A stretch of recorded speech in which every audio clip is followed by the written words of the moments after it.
안녕하세요. 문스토리 하늘동화입니다. 오늘은 드라마 철로역정 세 번째 시간으로 오늘 함께 나눌 이야기의 주제는 크리스천과 해석자, 십자가에서 짐을 벗은 크리스천입니다. 비유와 상징을 통해 보여주는 복음의 약속, 그리고 드디어 죄의 무거운 짐을 벗은 크리스천의 감격. 드라마 철로역정이 함께합니다. 철로역정, 지은이는 존 번연, 그림 루이스 레드 형제, 옹기니 유성덕, 출판사는 CH 북스, 크리스찬 다이제스트입니다. 드라마 철로역정 제1부 크리스찬과 해석자. 쉬지 않고 걸음을 재촉하여 이내 해석자의 집에 이른 크리스찬은 여러 번 문을 두드렸다. 마침내 어떤 사람이 문 쪽으로 나오더니 용건이 무엇인지를 물었다. 전 멸망의 도시에서 온 나그네인데요. 이 댁의 주인과 잘 아시는 분이 저에게 이리로 와서 이 댁의 주인을 뵈면 그분이 유익한 곳을 보여주실 거라고 해서 여기까지 왔습니다. 그러니 이 댁의 주인님을 좀 만나 뵈었으면 하는데요. 문지기가 주인을 부르러 간 지 얼마 되지 않아 주인이 크리스찬에게 다가와서 무슨 용건이 있는지를 물어보았다. 저는 멸망의 도시를 떠나 시온산을 향하여 가는 나그네인데 저 좁은 문 안에 서 계신 분이 가르쳐 주시기를 당신을 찾아가면 여행길에 도움이 될 만한 유익한 것들을 보여주실 거라고 해서 이렇게 찾아왔습니다. 어서 들어오십시오. 당신에게 도움이 될 만한 것들을 보여드리지요. 그는 하인에게 촛불을 켜라고 명령하면서 크리스찬더러 따라오라고 말했다. 어떤 비밀스러운 방에 이르자 그는 하인에게 문을 열라고 말했다. 문이 열린 순간 크리스찬은 아주 점잖게 보이는 초상화가 벽 위에 걸려있는 것을 보았다. 그 사람의 눈은 하늘을 향해 올려다보고 있었고 아주 훌륭한 책을 손에 쥐고 있었으며 입술 위에는 진리의 법칙들이 쓰여져 있었고 그의 등 뒤에는 온 세계가 펼쳐져 있었다. 그의 머리 위에는 황금 면류관이 쓰여져 있었고 그는 마치 세상 사람들에게 무언가 간절히 탄원하고 있는 듯한 모습으로 서 있었다. 이 초상화는 무엇을 의미하는 것입니까? 초상화의 주인공은 천에 하나 있을까 말까한 귀한 분의 초상화인데 이분은 자녀를 낳을 수 있고 해산의 고통을 알고 있으며 낳은 자녀를 스스로 기를 수 있는 분입니다. 당신이 지금 보시는 바와 같이 그의 눈은 하늘을 올려다보고 있고 가장 좋은 책을 손에 들었으며 입술 위에는 진리의 법칙들이 쓰여져 있습니다. 이것들은 그가 하는 일은 세상의 어두운 면을 아는 것이며 그것들을 죄인들에게 알리는 것임을 의미합니다. 또한 보시는 바와 같이 그는 사람들에게 무엇인가 탄원하는 듯한 표정으로 서 있고 그의 배경에는 전 세계가 그려져 있으며 머리 위에 황금 면류관을 쓰고 있는데 이는 주님께 바치는 봉사를 사랑하기 때문에 세상에 속한 헛된 것들을 경시하고 무시해버리고자 애쓰는 사람은 이 세상에서 내세로 갈 때 이런 노력에 대한 보상으로 틀림없이 영광의 면류관을 얻게 될 것을 보여주기 위한 것입니다. 해석자는 계속해서 말했다. 제가 이 그림을 맨 먼저 당신에게 보여드린 이유는 이 초상화의 주인공만이 당신이 가고자 하는 곳의 주인인 하나님이 허락한 유일한 인도자이기 때문입니다. 그는 당신이 도중에서 만날 모든 환난 가운데서 당신을 인도하실 것입니다. 그러니 제가 당신께 보여드린 것을 주의 깊게 보시고 잘 기억해 두셔야 합니다. 앞으로 당신을 바른 길로 인도하는 것처럼 사칭하고 당신 앞에 나타나 결국은 사망의 길로 이끌어가려는 사람들이 많을 터인데 이는 당신이 그들의 꾀임에 넘어가지 않기 위해서입니다. 이윽고 해석자는 직접 크리스찬의 손을 이끌고 어떤 매우 넓은 객실로 데려갔는데 그곳은 여태껏 한 번도 청소를 하지 않아서 온통 먼지투성이었다. 해석자는 잠시 동안 그곳을 둘러보더니 하인을 불러 청소를 하라고 시켰다. 하인이 방을 청소하기 시작했을 때 어찌나 먼지가 많이 일어났는지 크리스찬은 거의 질식할 정도였다. 그러자 해석자는 옆에 서 있던 한 소녀에게 일렀다. 물을 이리로 가져다 뿌려보아라. 그 소녀가 물을 뿌렸을 때 먼지가 가라앉아서 마침내 방은 말끔히 청소되었다. 이것은 무엇을 의미합니까?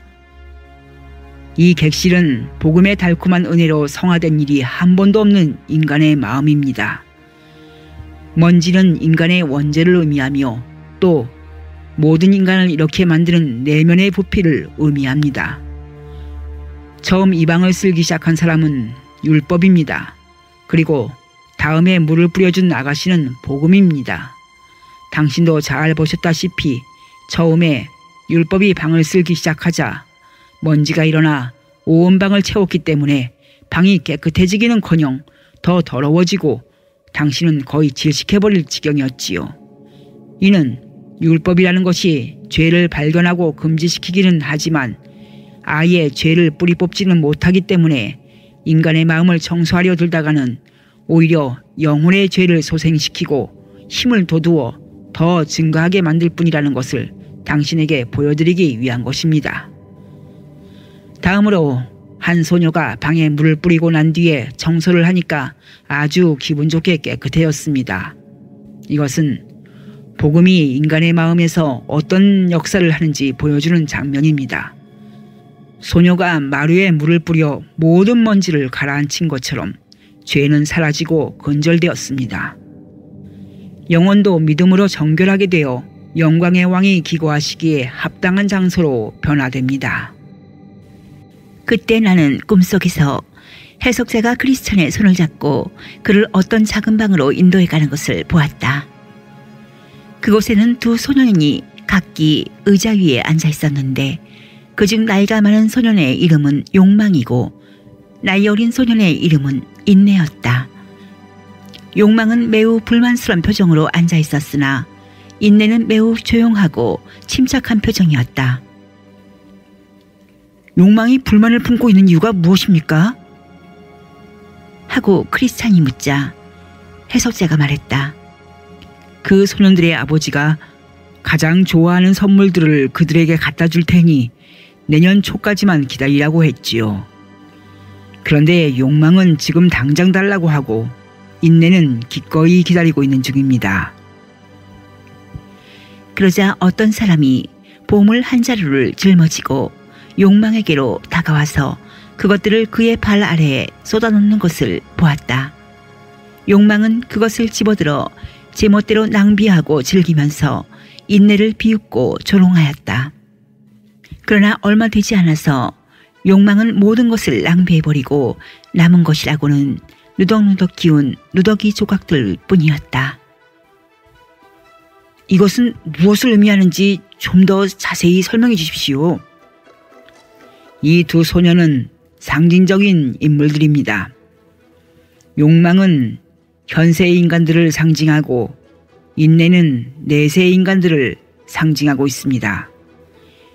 우리가 여기서 방금 본 것처럼 욕망은 지금 당장 이 세상에서 모든 것들을 갖고자 하는데 이와 마찬가지로 이 세상의 사람들도 지금 당장 그들이 차지할 수 있는 모든 것을 갖고자 하며 내년까지, 즉 미래의 세상이 올 때까지 기다리지 못하는 것입니다. 손에 잡은 한 마리의 새가 숲에 있는 두 마리의 새보다 낫다 라는 속담이 장차 다가올 세상의 복락에 대한 하나님의 증언보다 그들에게는 더 믿을 만한 가치가 있다고 여겨지는 것입니다. 그러나 당신도 보다시피 모든 것을 순식간에 낭비해버리고 겨우 누더기 조각들밖에는 남은 것이 없었던 욕망처럼 이 세상의 물질에만 눈이 어두운 모든 사람들도 현세의 종말이 다가왔을 때 결국 그와 같이 될 것입니다. 여러 가지 이유로 인내가 가장 훌륭한 지혜를 가지고 있다는 것을 저는 지금 깨달았습니다. 첫째로 가장 좋은 것을 얻기 위해서 기다릴 줄 아는 태도가 지혜로우며, 둘째로는 욕망이 누더기밖에는 남은 게 없게 되었을 때 그는 자신의 영광을 차지하게 될 것이니까요. 아니, 또 하나의 이유가 더 있습니다. 즉, 다가올 세상의 영광은 영원 불멸의 것이지만 현세의 허황된 영광들은 순식간에 사라져버리기 때문입니다. 그러므로 욕망이 이 세상에서 좋은 것들을 먼저 가졌다고 해서 인내를 비웃을 이유가 없으며, 오히려 나중에 좋은 것들을 차지하게 되는 인내가 욕망을 비웃어야 할 것입니다. 왜냐하면 처음에 좋은 것을 차지하는 사람은 결국 나중에 올 사람에게 자리를 남겨주어야 하지만, 나중에 차지할 사람은 다가올 좋은 것들에 대한 희망이 있고 마침내 차지하게 되었을 때에는 뒤에 올 사람이 없으므로 아무에게도 넘겨줄 필요가 없기 때문입니다. 게다가 처음에 자기 몫을 차지하는 사람은 그것을 소비할 시간이 많아서 결국 남는 게 하나도 없게 되지만, 나중에 차지하는 사람은 영원히 그것을 보존하게 될 것입니다. 그러므로 예수께서 어느 부자에게 하신 말씀이 있지요. 너는 살았을 때 좋은 것을 받았고 나사로는 고난을 받았으니 이제 그는 여기서 위로를 받고 너는 괴로움을 받느니라. 이제 저는 눈앞에 보이는 이생의 것들을 탐내기보다는 다가올 세상의 복락을 기다리는 것이 가장 현명한 일임을 깨달았습니다. 당신은 진리를 말씀하셨습니다. 목전에 보이는 것들은 잠깐이요, 보이지 않는 것들은 영원하기 때문입니다. 말하자면 현세의 욕망과 유욕은 서로 지극히 가까운 사이이므로 금세 친밀하게 되지만, 내세의 복락과 유욕은 서로 너무 다르기 때문에 늘 거리가 있습니다. 꿈속에서 보니 해석자는 크리스찬의 손을 잡고 또 다른 방으로 들어갔다. 그곳의 한쪽 벽난로에는 불이 활활 타오르고 있었다. 한 사람이 벽난로 옆에 서서 그 불길을 끄기 위해 많은 물을 끼얹고 있었으나 불은 꺼지기는커녕 점점 더 높이 그리고 더 뜨겁게 타올랐다. 이것은 무슨 뜻입니까? 이 불은 사람의 마음속에 작용하는 은혜를 의미합니다. 불에 물을 끼얹어 꺼버리려고 노력하는 자는 마귀인데, 그럼에도 불구하고 불은 점점 더 세차게 타오르고 있습니다. 이제 그 이유를 보여드리겠습니다. 해석자는 이렇게 말하면서 크리스찬을 데리고 벽의 뒤쪽으로 갔다. 거기에서는 한 사람이 손에 기름통을 들고 몰래, 그러나 끊임없이 불 위에 기름을 끼얹어 주고 있었다. 이것은 또 무슨 의미지요? 이분은 바로 그리스도이십니다. 인간의 마음속에 이미 넣어준 은혜를 보존하기 위해 끊임없이 은혜의 기름을 부어주고 계신 것입니다. 마귀가 아무리 은혜를 없애려고 수단과 방법을 가리지 않고 날뛰어도 인간의 영혼은 이분으로 인해 이분의 자비로우신 은총을 변함없이 누리게 됩니다. 또한 당신께서 보시는 바와 같이 이분이 불을 보존하기 위하여 남몰래 벽 뒤에 서서 끊임없이 기름을 부어주고 계신 것은 한 번 악마의 속임수에 빠진 영혼에게 그 은혜를 유지시키는 일이 얼마나 어려운 일인가를 당신에게 가르쳐주고 있습니다. 해석자가 또다시 크리스찬의 손을 잡고 아주 웅장한 궁전이 서 있는 보기에도 아름답고 즐거운 장소로 그를 안내하는 것을 나는 보았다. 이것을 본 크리스찬은 매우 기뻐하였다. 그는 또한 멋진 궁전 위에서 금빛 옷을 걸친 사람들이 거닐고 있는 것을 보았다. 크리스찬이 물었다. 우리도 저 궁 안으로 들어갈 수 있습니까? 그러자 해석자는 크리스찬을 데리고 그 궁전의 문간까지 갔다. 그런데 어찌된 일인가? 그 문간에는 안으로 들어가고 싶어하는 사람들이 많이 몰려서서 웅성거리고 있었으나 아무도 감히 들어가지 못하고 있었다. 그 문에서 과히 멀지 않은 곳에 책상 하나가 놓여 있고 그 앞에는 한 남자가 앉아 있었는데 책 한 권과 잉크병을 놓고 문 안으로 들어가려는 사람들의 이름을 적으려고 하고 있었다. 그런데 입구에는 갑옷을 입은 군인들이 지켜서서 안으로 들어가려는 사람들을 될 수 있는 대로 해치고 방해하려고 단단히 결심하고 있는 것 같았다. 크리스찬은 뜻밖의 광경에 매우 놀랐으나 말없이 유심히 바라보고 있었다. 무장하고 있는 군인들의 모습을 보고 두려움에 찔린 대부분의 사람들이 뒤로 물러서고 있을 때 결심을 단단히 한 듯한 사나이 하나가 성큼성큼 명단을 적는 사람에게로 걸어가 이렇게 말했다. 선생님, 제 이름을 적어주십시오. 말을 마치자 그는 검을 빼어들고 머리에 투구를 쓰고는 무장한 군인들이 지키고 있는 문간을 향해 용감하게 달려갔다. 문간에 서 있던 군인들은 맹렬한 힘으로 달려들었으나 그 사나이는 조금도 굴하지 아니하고 용감하게 달려들어 마구 칼을 휘두르며 치열한 싸움을 벌였다. 얼마 후 그 사나이와 병사들 모두 많은 상처를 입게 되었다. 하지만 그 사나이는 계속 길을 트며 앞으로 나아갔다. 마침내 궁전 앞에 다다르게 되자 궁전 안 혹은 위에서 거닐고 있는 사람들로부터 즐거운 음성이 들려왔다. 들어오라, 들어오라. 영원한 영광을 그대에게 주리라. 그리하여 사나이는 궁전 안으로 들어갔고 그에게도 그들과 같은 금빛 옷이 주어졌다. 이 광경을 지켜보고 있던 크리스찬은 미소를 지으며 말했다. 이것이 무엇을 의미하는지 저도 알 수 있을 것 같습니다. 자, 이제 다시 길을 떠났으면 합니다. 그러나 해석자는 대답했다. 아닙니다. 제가 좀 더 보여드릴 것이 있으니 마저 보시고 길을 떠나십시오. 그는 다시 크리스찬의 손을 잡고 몹시 컴컴한 방 안으로 들어갔다.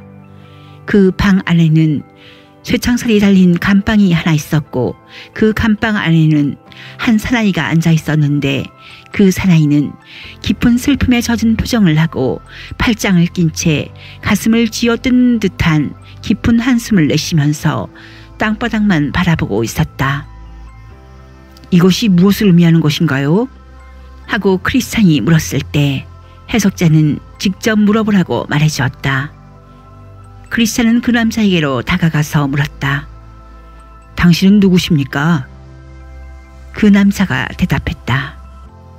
예전엔 이런 사람이 아니었는데 이젠 그만 이런 꼴이 되었습니다.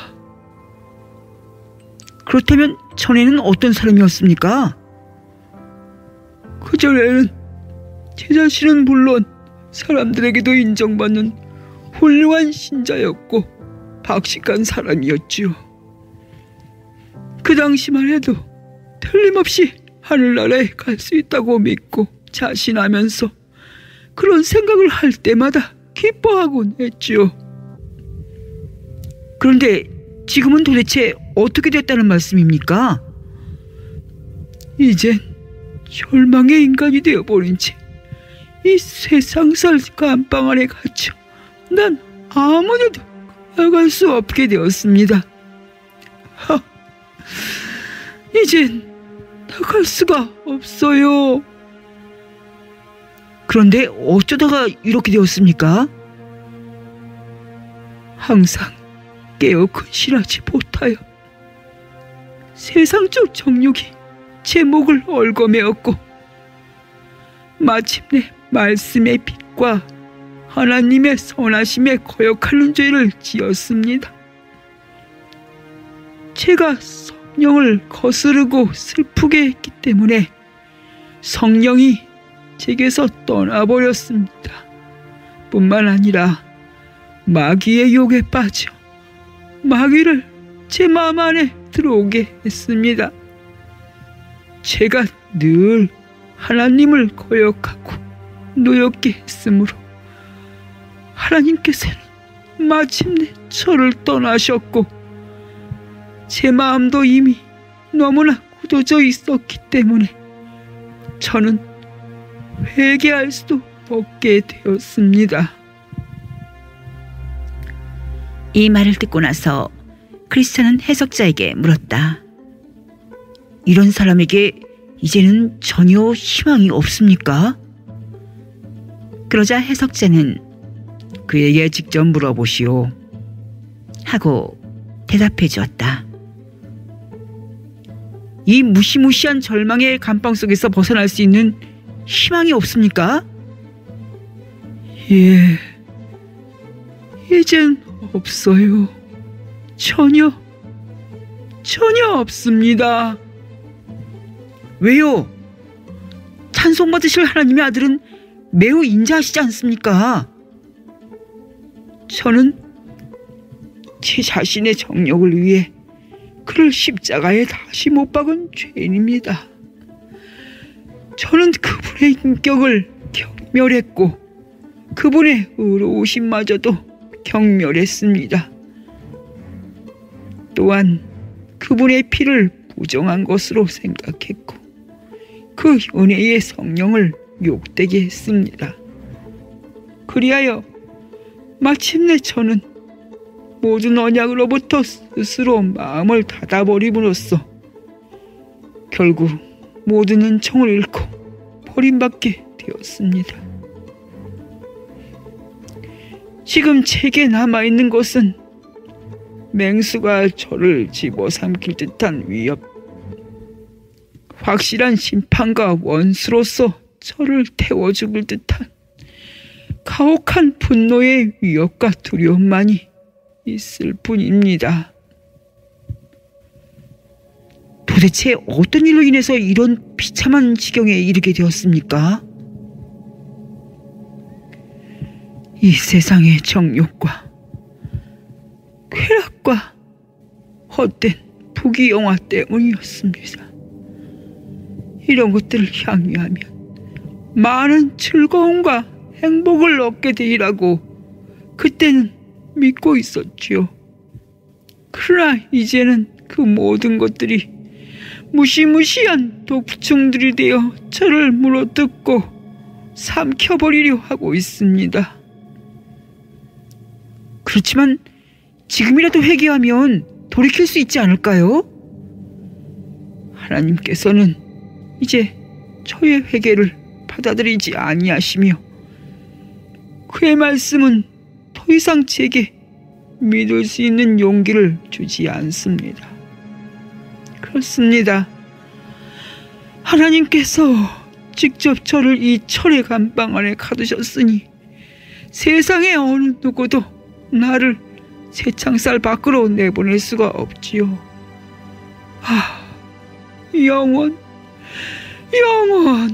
영원한 고통, 영원토록 내게서 떠나지 아니할 이 무시무시한 고통들을 내가 어떻게 견뎌낼 수 있을지. 이 사람의 비참한 불행과 고민을 잘 기억하여 영원히 잊혀지지 않을 교훈으로 삼으십시오. 글쎄, 이건 너무나 무서운 일이군요. 제가 이 사람처럼 세속적 유혹에 넘어가 비참한 불행에 빠지지 않도록 늘 깨어 기도할 수 있게 하나님께서 도와주시기를. 자, 선생님, 이제 제 갈 길로 떠나가야 할 때가 되지 않았습니까? 잠깐만요. 당신께 한 가지만 더 보여드릴 게 있으니 보고서 가던 길을 떠나십시오. 그리하여 그는 다시 크리스천의 손을 잡고 어떤 방으로 들어갔다. 그 방에는 마침 한 사람이 잠자리에서 일어나 옷을 갈아입고 있었는데 그는 손발을 부들부들 떨면서 두려움에 잠겨 있었다. 이것을 본 크리스찬이 물었다. 이 사람은 왜 떨고 있습니까?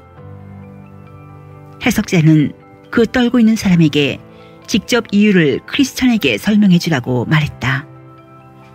떨고 있던 사람은 입을 열어 다음과 같이 말하기 시작했다. 지난밤 저는 잠을 자다가 한 꿈을 꿨습니다. 하늘이 갑자기 캄캄한 암흑으로 뒤덮이더니 여기저기서 번개가 번쩍이고 천둥이 쳤습니다.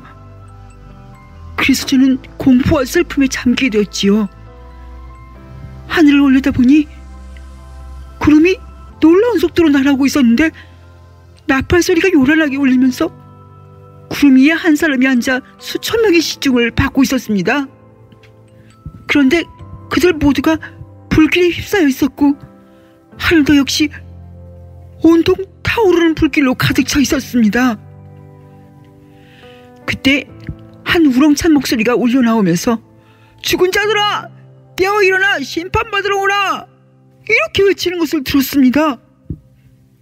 이 소리와 함께 갑자기 발가 갈라지고 무덤이 열리면서 죽은 자들이 살아 일어나 밖으로 나오는 것이었습니다. 그들 중에 몇몇 사람들은 몹시 기뻐하면서 하늘을 올려다보았고 어떤 사람들은 두려워 떨면서 산 밑으로 숨어버리려 애쓰고 있었습니다. 그러자 구름 위에 앉아 시중을 봤던 사람이 책을 펼치면서 모든 세상 사람들에게 가까이 오라고 명령했습니다. 그러나 그 사람 앞에서 끊임없이 타오르고 있는 맹렬한 불길로 인해 그와 세상 사람들 사이에는 피고와 재판장 사이의 간격과 비슷한 간격을 이루고 있었습니다. 구름 위에서 책을 펼치고 있던 사람이 그를 시준 들고 있는 많은 무리들에게 가라지와 죽정이와 건불은 모두 거두어 불 붙는 곳에 던져라 이렇게 큰 소리로 선포했습니다. 그 명령이 떨어지자마자 제가 서 있던 곳의 바로 옆에서 밑도 끝도 없는 지옥의 문이 열리더니 그 입구에서 몸서리 젖을 만큼 이글거리는 화염과 지독한 연기가 무시무시한 소리를 내며 넘쳐나왔습니다. 구름 위에 있던 사람이 곡식은 모아 내 곡간에 넣어라 이렇게 다시 시종들에게 명령했을 때 많은 사람들이 구름 위로 들어올려서 어디론가 인도되는 것을 보았지만 저는 그대로 뒤에 남아 있었습니다. 저도 부끄러운 마음으로 몸을 숨기려 했으나 구름 위에 앉아 계신 그분이 저를 줄곧 내려다보고 있었으므로 어찌할 수가 없었습니다. 제가 저지른 모든 죄악들이 어지럽게 머리에 떠오르고 양심이 여기저기서 저를 공격하기 시작하자 저는 잠에서 깨어났습니다. 그러한 광경을 바라보면서 당신은 무엇 때문에 그렇게 무서움에 떨었습니까? 무엇 때문이냐고요? 심판의 날이 다가왔다고 생각했을 때 저는 아무런 준비도 되어 있지 않았고 더군다나 가장 무섭고 놀라웠던 것은 천사들이 몇몇 믿음이 훌륭한 자들을 구름 위로 끌어올렸을 때 제가 그냥 뒤에 남아있는 광경이었습니다. 또한 불길을 내뿜는 무시무시한 지옥의 입구가 바로 제 옆에 놓여 있었습니다. 저의 양심은 저를 괴롭히기 시작했고 구름 위에 앉아있던 재판장도 몹시 분노한 표정으로 저를 계속 노려보고 있었기 때문에 저는 두려움에 질려 몸을 숨기지도 못했습니다. 그러자 해석자가 크리스찬에게 물었다. 당신도 일찍이 이런 모든 것들을 신중하게 생각해 보셨습니까? 예. 그러나 반성하고 생각할 때마다 저는 희망과 두려움을 번갈아 느끼곤 했지요. 자, 이제껏 보았던 모든 광경들을 마음에 깊이 명심하여 당신의 여정에 많은 격려와 자극이 될 수 있도록 하십시오. 이제 크리스찬은 허리띠를 졸라매고 길떨할 채비를 차렸다. 그러자 이제껏 많은 광경들을 보여주며 자상하게 설명해주던 해석자가 말했다. 선한 크리스찬이여, 우리의 위로자가 되시는 주님께서 늘 당신과 함께하사 당신이 앞으로 가고자 하는 목적지에 이르기까지 가는 길목길목마다 안내자가 되어주시기를. 크리스천은 다음과 같이 말하며 길을 떠났다. 여기 이곳에서 난 희귀하고 유익한 많은 일들을 보았노라. 즐거운 광경이나 무시무시한 광경이나 모두 내가 장차 겪게 될 많은 일에서 나를 안전하고 굳건하게 만들어 놓았도다. 내가 본 모든 일들을 늘 마음에 깊이 새겨 그것들을 보게 된 참된 의도를 깨닫게 하소서. 오, 선하신 해석자여, 당신께 깊은 감사를 드리나이다.